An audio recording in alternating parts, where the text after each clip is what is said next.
لسویلا کے علاقے اوتھل میں 0 پوائنٹ کے قریب مسافر کوچ اور ٹرک میں ٹکر، حادثے میں 7 مسافر جاں بحق، خواتین اور بچوں سمیت 16 افراد زخمی، زخمیوں کو سول اسپتال ٹراما سینٹر کراچی منتقل کیا جا رہا ہے۔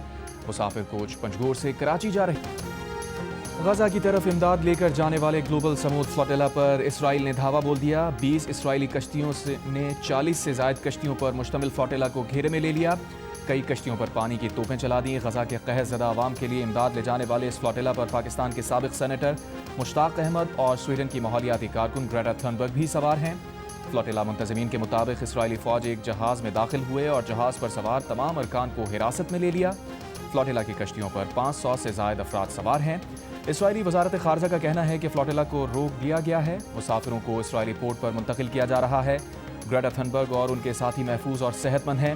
دوسری طرف اسرائیلی فوج کی غزہ پر بمباری بھی جاری، مزید 65 فلسطینی شہید۔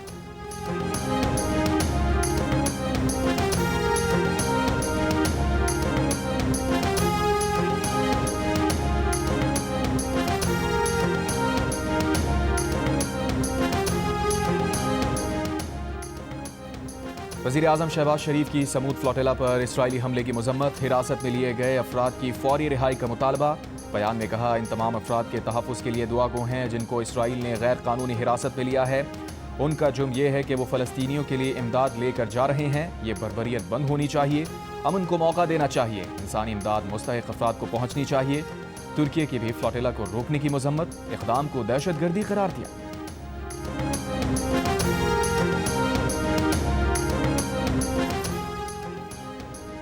حماس کی سمود فلاٹیلا پر اسرائیلی دھاوے کی مذمت، بیان میں کہا فلاٹیلا کو روکنا اور کارکنوں کو گرفتار کرنا بحری قزاقی اور دہشت گردی ہے۔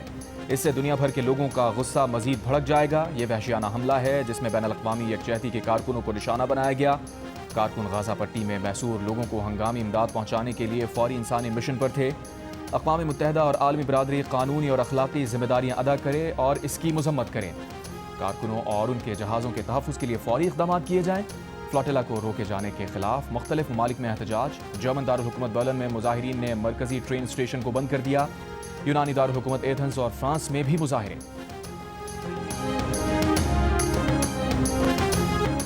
آزاد کشمیر کے وزیر اعظم چودھری انوار الحق اور وفاقی وزیر طارق فضل چودھری کی عوامی ایکشن کمیٹی کو پھر مذاکرات کی دعوت۔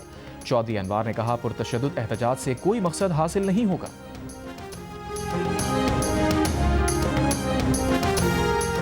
وزیر داخلہ محسن نقوی نے کہا ہے کہ آزاد کشمیر کی صورتحال پر آج اسلام آباد میں اہم اجلاس طلب کیا ہے۔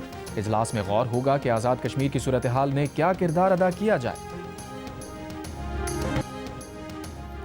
بلوچستان کے ضلع خلات کے علاقے منگجر میں فائرنگ، 5 افراد مارے گئے، 2 زخمی۔ لاہور میں ڈرگ کنٹرول ٹیم کا کرتار بند روڈ پر چھاپا، 40 لاکھ روپے مالیت کی جعلی ادویات برآمد۔ وزیر صحت پنجاب خواجہ عمران نذیر کا کہنا ہے کہ جعلی ادویات کے خلاف زیرو ٹالرنس پالیسی پر عمل پیرا ہیں۔ گھناؤنے کاروبار میں ملوث عناصر کو قانون کے کٹہرے میں لایا جائے۔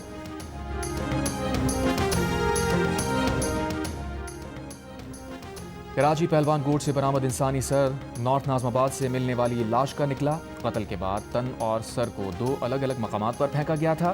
مقتول کی شناخت 35 برس کے محمد یوسف کے نام سے ہوئی۔ مقتول نارتھ ناظم آباد میں 4 دیگر افراد کے ساتھ رہتا تھا۔ یوسف تنور پر محنت مزدوری کرتا تھا۔ کراچی میں معمور پر فائرنگ سے لڑکا جاں بحق، بچہ زخمی۔ پولیس کے مطابق کار کے اندر بیٹھے شخص سے اتفاقیہ طور پر گولی چلی۔ گولی لگنے سے کار کے باہر پاپڑ بیچنے والا 15 سالہ لڑکا جاں بحق ہو گیا۔ کار کے اندر اس کا اپنا بچہ زخمی ہو گیا۔ کار سوار عارف شاہ کو حراست میں لے لیا گیا۔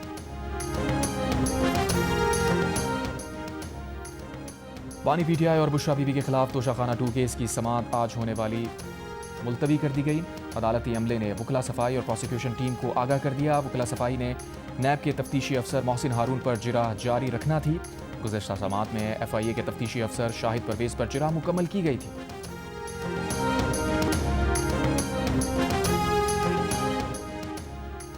وفاقی وزیر خزانہ محمد اورنگزیب نے ٹیکس شارٹ فال پورا کرنے کے لیے منی بجٹ کے امکان کو فی الحال مسترد کر دیا۔ آئی ایم ایف سے اب تک کی بات چیت کو مثبت قرار دے دیا۔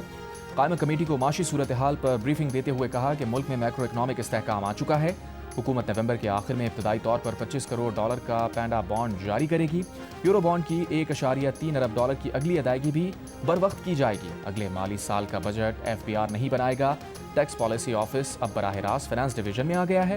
میڈیا سے گفتگو میں کہا کہ اضافی ٹیکس اقدامات نہیں لے رہے۔ عدالتوں میں کئی ٹیکس مقدمات ہیں، ان میں ٹیکس وصولیوں کا امکان ہے۔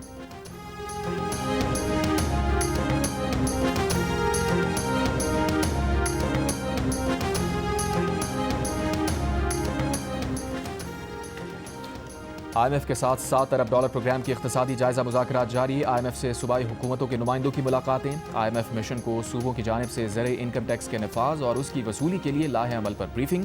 صوبوں سے اکاؤنٹ سرپلس نہ ہونے کی وجوہات پر بھی بات چیت۔ وزیر اعلیٰ خیبر پختونخوا نے مستعفی صوبائی وزراء کے محکمے دوسروں کو سونپ دیے۔ وزیر تعلیم فیصل ترقی کا محکمہ ارباب عاصم کو دے دیا۔ صوبائی وزیر خلیق الرحمان کو صحت اور فضل شکور کو سیاحت کا محکمہ دے دیا گیا۔ اس سے پہلے انہوں نے صوبائی وزیر عاقب اللہ اور فیصل ترقی کے استعفے منظور کیے تھے۔ عاقب اللہ سابق اسپیکر قومی اسمبلی اسد قیصر کے بھائی ہیں۔ فیصل ترقی PTI کے MNA شہرام ترقی کے بھائی ہیں۔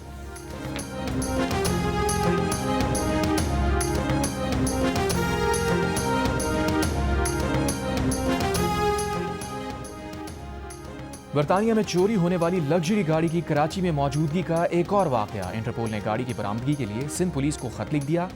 کہا گاڑی ٹریکر کی لوکیشن کراچی میں آئی ہے۔ AVLC حکام کی جلد گاڑی برآمد کرنے کی یقین دہانی۔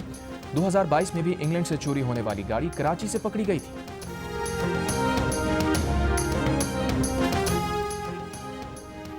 کراچی کے علاقے نارتھ کراچی میں سندھ گورنمنٹ اسپتال کے قریب جھگیوں میں آگ لگنے سے کئی جھگیاں جل گئیں۔ کوئی جانی نقصان نہیں ہوا۔ فائر بریگیڈ کی 5 گاڑیوں نے آگ پر قابو پایا۔ آگ لگنے کی وجہ معلوم نہ ہو سکی۔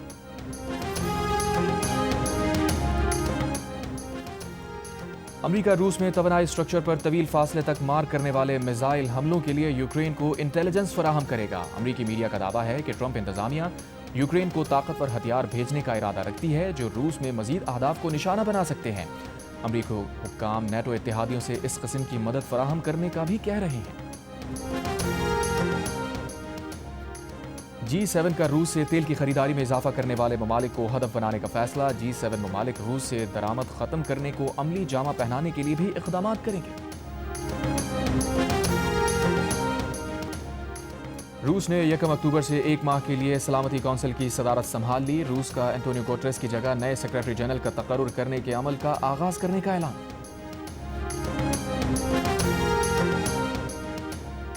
متحدہ عرب امارات کی ریاست دبئی میں جائیدادوں کی خرید و فروخت میں اضافہ ہو گیا۔ پاکستانی سرمایہ کاروں کی دبئی میں دلچسپی میں نمایاں اضافہ۔ اعداد و شمار کے مطابق 2025 کے ابتدائی 9 ماہ میں تقریباً 496 ارب درہم کے سودے ہوئے۔ پراپرٹی مارکیٹ کا حجم پاکستانی روپوں میں 38 کھرب روپے رہا۔ دبئی کے علاقے بزنس بے میں سب سے زیادہ 13 ارب درہم مالیت کے فلیٹ فروخت ہوئے۔ برج خلیفہ کے اطراف میں تقریباً 8 ارب درہم کے سودے ہوئے۔ جمیرہ ولیج سرکل میں بھی تقریباً 8 ارب درہم کے 7185 نئے فلیٹ فروخت ہوئے۔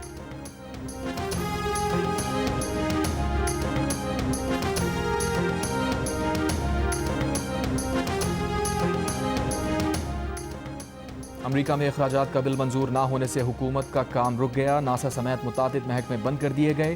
7.5 لاکھ وفاقی ملازمین کو جبری چھٹیوں پر بھیج دیا گیا۔ کیپٹل ہل اور کانگریس لائبریری بھی مہمانوں کے لیے بند کر دی گئی۔ فضائی سفر بھی متاثر ہوگا۔ سائنسی تحقیق معطل ہو جائے گی۔ امریکی فوجیوں کو تنخواہیں نہیں ملیں گی۔ شٹ ڈاؤن سینٹ کی جانب سے عارضی فنڈنگ بل مسترد کرنے کے بعد شروع ہوا۔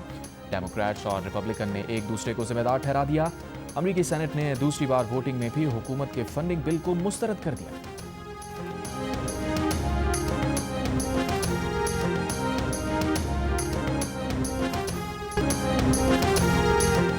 اور ICC women's cricket world cup میں پاکستانی ٹیم اپنا پہلا میچ آج بنگلہ دیش کے خلاف کھیلے گی۔ گرین شرٹس کی بھرپور پریکٹس۔ پاکستان کی کپتان فاطمہ ثنا اچھے نتائج کے لیے پرامید۔